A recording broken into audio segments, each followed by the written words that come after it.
अयोध्या के दम पर ही भाजपा सरकार बनी थी और अयोध्या से ही भाजपा सरकार जाएगी। हिंदू यहाँ खतरे में है, मुस्लिम का टारगेट करके हिंदुओं को बर्बाद कर दिया जा रहा है। साफ तौर पर इससे जाहिर हो रहा है कि भाजपा पूरी तरीके से नाकाम है। तो मंदिर में मंदिर से अगर हमारा लोगों का काम हो जाता है, बताएं, मेन है शिक्षा, और बिना शिक्षा किस देश का विकास संभव ही नहीं है। मैं योगी जी आपसे कहना चाहता हूँ, आपके बुलडोजर क्यों नहीं चल रहे हैं भारतीय जनता पार्टी के मंत्री के घर पर? आप यही चाय वाले भैया से पूछ लीजिए, योगी जी जितने बार आते हैं जो ये चाय बेचने की दुकान है इनको गिरा दिया जाता है। झूठ बोलने में इतना बड़ा झूठे हैं मैंने कभी तक नहीं देखा। इनको चुल्लू भट्टू पानी में जरूर डूब मरना चाहिए। ये मट्टी तेल खा गए, आपको जिसको केरोसिन बोलते हैं वो भी खा गए, चीनी खा गए। आप अयोध्या की बात करते हैं, अयोध्या में 1500 लोग बेरोजगार हुए हैं जो कोयला सेटिंग उजाड़ कर दिया गया है। ये ठोको नीति की तरीका काम करते हैं, ये गुंडों की तरीका चीरहरण करते हैं, ये बलात्कारियों का तरीका माताओं और बहनों का चीरहरण करते हैं। नमस्कार, मैं दानिश अंसार और आप देख रहे हैं PRV। अयोध्या में मौजूद है जो कि राम जन्मभूमि है और यहाँ पे तमाम जो लोग हैं, जो आम जनता है, उनसे बातचीत करेंगे कि आखिर इस बार जो है किसका माहौल है और योगी आदित्यनाथ के कार्यकाल से जनता कितना खुश है, अयोध्या में विकास कितना हुआ। तमाम लोग से बातचीत करेंगे। आपसे ही शुरुआत करते हैं, क्या कहेंगे, कैसे देख रहे हैं इस चुनाव को? परिवर्तन होगा या फिर इस बार योगी सरकार फिर वापसी करेगी? वर्तमान में जिस हिसाब से सरकार काम कर रही है धर्मता के साथ, निसंदेह 2022 में युवा इस सरकार को पलटेंगे जरूर। गरीबी, अशिक्षा का माहौल बहुत ज़्यादा बन गया है, खासकर उत्तर प्रदेश में। और माननीय प्रधानमंत्री जी ने दलितों के पैर धोए और पैर धोने के बाद उनके पैर ही काट दिया। तो सब तो ठीक है, लेकिन अयोध्या की अगर बात करें, अयोध्या के लिए तो सब अयोध्या लोग अयोध्या में खड़े होकर विरोध कर रहे हैं। विरोध इसलिए कर रहे हैं कि मंदिर तो बन रहा है, अच्छी चीज़ है। मंदिर तो सब जो है भाजपा नहीं बनवा रही, मंदिर तो कोर्ट बनवा रहा है, कोर्ट के निर्णय से मंदिर बन रहा है। लेकिन जो विकास के नाम पर और जो रोजगार के नाम पर जो सभी वर्गों का वोट लिया था, उनके साथ तो छल हो रहा ना, युवाओं के साथ तो छल हो रहा। जो भी नौकरी या वैकेंसी आ रही है वो सारे मामले लटक जा रहे हैं। क्या कहेंगे आप? अयोध्या तो आते रहते हैं योगी जी, विकास से संतुष्ट हैं योगी जी? अयोध्या में जो किसानों के या मजदूरों के या व्यापारियों के घर उजाड़े जा रहे हैं, मैं योगी जी आपसे कहना चाहता हूं कि आपके बुलडोजर क्यों नहीं चल रहे हैं मंत्री भारतीय जनता पार्टी के मंत्री के घर पर? आपके बुलडोजर, आप यही चाय वाले भैया से पूछ लीजिए, योगी जी जितने बार आते हैं इनका जो ये चाय बेचने की दुकान है इनको गिरा दिया जाता है। आप व्यापारियों से पूछिए, व्यापारियों के उजड़ने के लिए नोटिस दिया जा रहे हैं, प्रदर्शन कर रहे हैं, लोग प्रदर्शन कर रहे हैं, लोग विरोध कर रहे हैं, उनके ऊपर मुकदमा लिखने का काम भारतीय जनता पार्टी कर रही है। यहाँ छात्र नौजवान खतरे में है, संविधान खतरे में है और यहाँ के लोग खतरे में है। अयोध्या मैं सबसे विनती करता हूँ, बीजेपी के रहते हुए खतरे में कैसे? मैं तो किसान, तो ये बताइए आप, मैं आपसे सवाल करना चाहता हूँ कि जो किसान मारे गए क्या वो हिंदू नहीं थे? जो मनीष गुप्ता मारा गया क्या वो हिंदू नहीं था? आप बताइए। हिंदू यहाँ खतरे में है, मुस्लिम का टारगेट करके हिंदुओं को बर्बाद कर दिया जा रहा है। ये देखिए कि आपके अनुसार अखिलेश यादव आएंगे तो हिंदू सुरक्षित होंगे, कैसी बात? नहीं, मैं किसी विशेष व्यक्ति का नाम नहीं लेना चाहता हूँ, मगर ये इनके आने से कुछ ज़्यादा है। आप बताइए, किसी के सरकार में इन व्यापारियों के मकान को उजाड़ा गया है? इनकी सरकारों में मकान को उजाड़ा जा रहा है, किसान के जमीन को जबरदस्ती लेने का काम कर रही है। 370 कौन हटाया, मंदिर कौन बनाया? ये तो आप मानेंगे ना, अचीवमेंट के तौर पे आप देखेंगे। अच्छा, आप बताइए, मंदिर भाजपा बनवाई है? नहीं, आप बताइए। कोर्ट का फैसला था, लेकिन योगी जी तो कहते हैं कि रामलला आएंगे मंदिर बनाएंगे, मंदिर बना दिया। पिछली सरकार ने मंदिर बनाया नहीं बनाया? इसका कहने का मतलब कि कोर्ट पे आप दबाव डाले हैं, कहने का मतलब ना, इसीलिए मैं कहता हूँ संविधान खतरे में है। मंदिर बन रहा है, इसका फैसला का सम्मान मैं करता हूँ। मेरे मर्यादा पुरुषोत्तम राम की मंदिर बन रहा है, राम लला हमारे महल में विराजमान होंगे, पर ये इनका विषय नहीं है। इनका विषय ये हिंदू मुस्लिम करते हैं, पाकिस्तान हिंदुस्तान करते हैं, ये व्यापारियों को उजाड़ते हैं, ये किसानों को उजाड़ते हैं, ये किसानों को कुचलते हैं, नौजवानों को कुचलते हैं। अयोध्या स्मार्ट सिटी बना कि नहीं बना? आप इनके रोडों की समीक्षा कर लें, इनकी समीक्षा कर लें। मैं बता रहा हूँ, ये क्या कहते हैं, मोहबरा रोड है एक, वहाँ पर जो राष्ट्रपति जी आए थे तो क्या कहते हैं 2 दिन पहले उसको मेंटेन कर दिया गया था। मैंने तो सोचा कि कम से कम मुख्य राष्ट्रपति आने के कारण कम से कम एक रोड तो बन गई अयोध्या में, मगर जब मैं 10 दिन बाद वहाँ पुनः जाता हूँ तो देखता हूँ कि आपको लगेगा कि पिछले 5 सालों से यहाँ पर कोई रोड ही नहीं बनी और जिस तरीके से उजाड़ा गया है कि जी, क्या अति कहना निंदनीय है। हम आपसे सबसे पहले तो आप जो अब एंट्री मारे हैं जहाँ से, आप अयोध्या की तरफ से ही एंट्री मारते हुए चले आइए। जहाँ तक दुकानें बनी हैं, चौड़ीकरण के नाम पर दुकानों को विस्थापित किया जा रहा है। दुकानदारों को 90% दुकानदार यहाँ पे किराएदार हैं, उनको नई दुकानें न देकर उनके रोटी रोजगार को जो छीना जा रहा है, उससे किसका नुकसान हो रहा है? मुस्लिम का तो नुकसान हो नहीं रहा, सबसे ज़्यादा तो हिंदू रहते हैं। हिंदू हितैषी पार्टी तो मानी जाती है ना बीजेपी। देखिए, हिंदू हृदय सम्राट नेता योगी जी है। देखिए, हिंदू हृदय सम्राट चाहे जैसा भी हो, लेकिन मुसलमान का नाम लेकर हिंदुओं को उजाड़ा जो जा रहा है, इसकी जवाबदेही कौन तय करेगा? मतलब हिंदू ही परेशान है सर। लगातार परेशान है हिंदू। आप खुद चले जाइए, यहाँ से लेके, यहीं से आप लेके सीधे आप चले जाइए अयोध्या लोकल तक चले जाइए।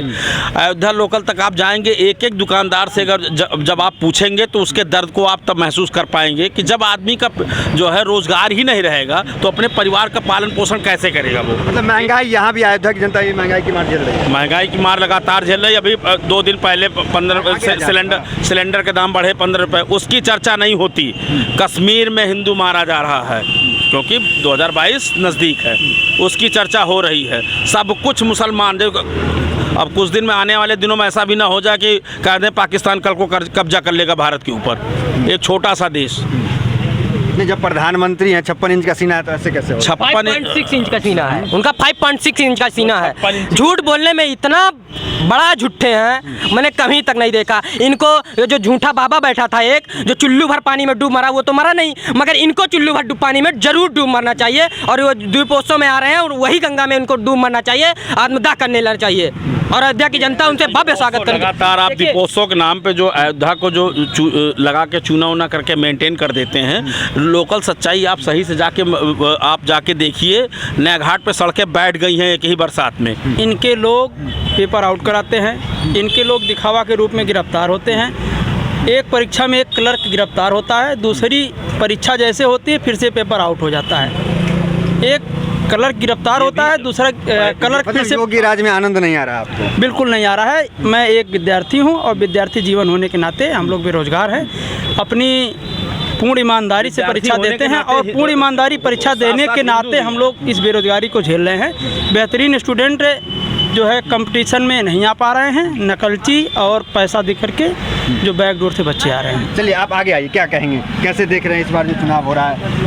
चुनाव को देखिए, मैं चुनाव की विशेष में चर्चा तो नहीं कर सकता हूँ, लेकिन जो ऑलरेडी पहले से गवर्नमेंट ने जो योजनाओं के बिहार पर जो चुनाव वगैरह लड़े थे, वो उस हिसाब से वो स्थल पर यानी सतह पर सकारात्मक वो चीज़ें नहीं आ पा रही हैं। जैसे मोदी जी के बारे में आप लोगों ने सुना, मैं माननीय मोदी जी का विरोध तो नहीं कर रहा हूँ।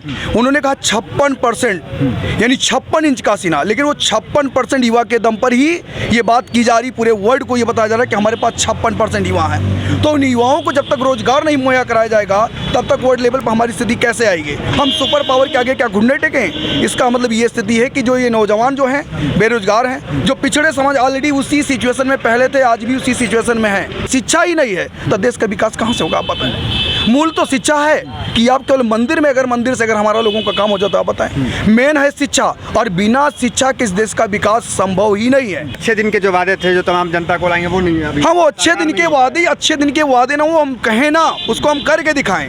क्योंकि वर्तमान में आप खुद ये जानिए, देश में वर्तमान में भारतीय जनता पार्टी की सरकार, चाहे केंद्र की हो चाहे राज्य की है, वो सीधे पूंजीपतियों की सरकार है।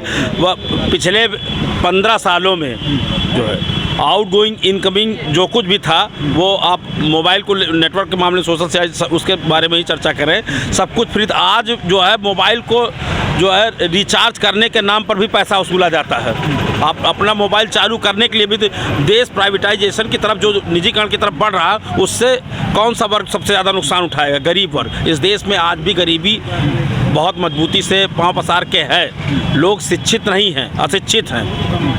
देश को डिजिटल बनाने की कोशिश में लोगों को शिक्षा से और भी दूर किया जा रहा है। क्या इसके लिए कुछ हो रहा है? चलिए, और युवा हैं, आप कैसे देख रहे हैं चुनाव को? इस बार क्या लग रहा है? इस बार स्वाभाविक तौर पर हम कहना चाहते हैं कि यूपी में नहीं पूरे देश में परिवर्तन होगा और आदरणीय मोदी जी भी 24 में जाएंगे और आदरणीय श्री योगी जी 22 में स्वाभाविक जाएंगे जब सब कुछ भालो चल रहा है, अच्छा चल रहा है। हमें आप ही बता दीजिए क्या अच्छा चल रहा है, हमें आप ही बताइए क्या अच्छा। अयोध्या में मंदिर बन रहा है। अरे मंदिर उनकी देन है बन रही है, मंदिर उनकी देन है बन रही है। मंदिर या तो कहिए सुप्रीम कोर्ट हमारे आदेश पर चलता है, भाजपा के आदेश पर चलता है, भाजपा के घर पर चलता है, या तो सुप्रीम कोर्ट का सम्मान करिए। टीका उका भी फ्री लगा रहे हैं, राशन भी दे रहे हैं 5-5 केजी का, सब कुछ। देखिए 5 किलो राशन देने से कुछ नहीं होगा। 5 किलो राशन दे रहे हैं और 500 का झोला छपा रहे हैं अपना, तो ये क्या दे रहे हैं? और जो आप बता रहे हैं फ्री राशन, आप जो फ्री आप किसी गरीब को राशन दे रहे हैं तो इससे किसी का भला नहीं हो रहा। अगर वो 100 रुपये का राशन अगर फ्री में ले रहा है, 100 रुपये का राशन नहीं चाहिए, राशन नहीं चाहिए, सिर्फ और सिर्फ आप देना ही है तो सिर्फ निःशुल्क शिक्षा दीजिए। शिक्षा आप अगर जिस व्यक्ति को शिक्षा से मजबूत कर देंगे वो अपनी ताकत से पैसे कमाएगा, सही जगह जाएगा और अपने परिवार का पेट पाल लेगा। सरकार शिक्षा नहीं दे रही है। सरकार शिक्षा कहाँ से दे रही है? आप जरा हमें बताइए। देश इतनी 42% फीस इस बार बढ़ गई है जो है, आम तरीके से आप देख लीजिए, आप तो यूनिवर्सिटी जाइए, पता करिए, जो फीस 2500 थी वो वर्तमान में 7-7 हज़ार फीस हो गई है। गरीब बच्चे कैसे शिक्षित होंगे? चलिए ठीक है, आप क्या कह रहे हैं? ये सरकार आवाम पर इस कदर एहसान करती है, पहले छीन लेती है आंखें, फिर चश्मे दान करती है। जिस तरीके से आप बता रहे हैं कि 5 किलो 10 किलो राशन देने से गरीबों का पेट भर जाएगा, तो मैं ये आपसे बताना चाहता हूं कि इससे पहले जो भी सरकारें थी उनके सरकारों में भी राशन दिया जाता था। ये मट्टी तेल खा गए, आपको जिसको केरोसिन बोलते हैं वो भी खा गए, चीनी खा गए, ये अधिक से अधिक चीज़ों को अब आप अयोध्या की बात करते हैं। अयोध्या में 1500 लोग बेरोजगार हुए हैं, जो कोयला सेटिंग उजाड़ कर दिया गया है। अयोध्या में यहाँ पर व्यापारी क्या कहते हैं, सारी दुकानों को बंद करके अपना विरोध प्रदर्शन कर रहे हैं। उनके दुकानों भरोसा मत तो कर सकते हैं। संत का काम क्या होता है? संत का काम होता है भगवान के श्री चरणों में अपना शीर्ष दान करना। पर तो ये तो गद्दी के लोभी हो गए हैं, ये गद्दी को छोड़ना नहीं चाहता है। ये ठोको नीति की तरीका काम करते हैं, ये गुंडों की तरीका चीरहरण करते हैं, ये बलात्कारियों का तरीका माताओं और बहनों का चीरहरण करते हैं। ये लोगों को मार देते हैं, बुलडोजर चलवाते हैं, ये लोगों के किसानों को, मजदूरों और दलित वंचित शोषित का अपहरण करवाते हैं, ये फेक इनकाउंटर करते हैं, लोगों को मारने का काम करते हैं। जो ये तो अपराधी हैं, ये तो 56 मुकदमे वाले अपराधी हैं। इनको सबसे पहले तो सजा देनी चाहिए। तो राजनीतिक मुकदमे कहते हैं, जो राजनीतिक मुकदमे हैं, जो ये जब मुख्यमंत्री नहीं बने तो उससे पहले राजनीतिक मुकदमे आ गए इनके पहले। और क्या कहते हैं ये क्या कहते हैं, मुख्यमंत्री बन गए हैं, दूसरों को बताते हैं कि हमारे जिले और हमारे मतलब उत्तर प्रदेश में गड्ढा मुक्त हो गया है। बिल्कुल फेल हो गए हैं। ये गड्ढा को ये खुद किए हैं और महिलाओं का बताते हैं रेप। अयोध्या में आप देख लीजिए, आप सारी सड़कों अयोध्या में है, सबसे ज़्यादा आक्रोश अयोध्या में। अयोध्या से ये चालू हुए थे, अयोध्या के दम पर ये भाजपा सरकार बनी थी और अयोध्या से ही भाजपा सरकार जाएगी। ये सब साफ तौर पर इससे जाहिर हो रहा है कि भाजपा पूरी तरीके से नाकाम है।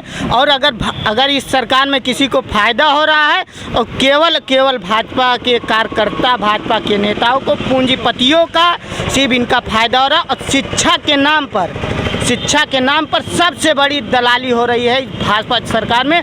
हम स्वाभाविक तौर पर जानते हैं, साकेत में 2017 में पहली बार मैंने हला था भैया है, और उस समय साकेत में बीए की फीस मात्र 1200, 1400, 1600 तक थी, 2000 तक मान लीजिए। इस समय 7000, 8000 हो जा रही। और भैया ने बताया कि सबसे ज़्यादा नाकाम है शिक्षा के दम पर। और इससे पहले जब और सरकारें हुआ करती थी, एससी वालों का फ्री में एडमिशन, मात्र 100 रुपये में एडमिशन हो जाता था, उनकी छात्रवृत्ति आती थी। धन्यवाद। तो तमाम लोगों से हमने यहाँ पे बातचीत की, बड़ी बेबाकी से सबने अपनी राय रखी। तो फिलहाल इस वीडियो में इतना, मिलता है अगली वीडियोज़ में, बने रहिए हमारे साथ। धन्यवाद।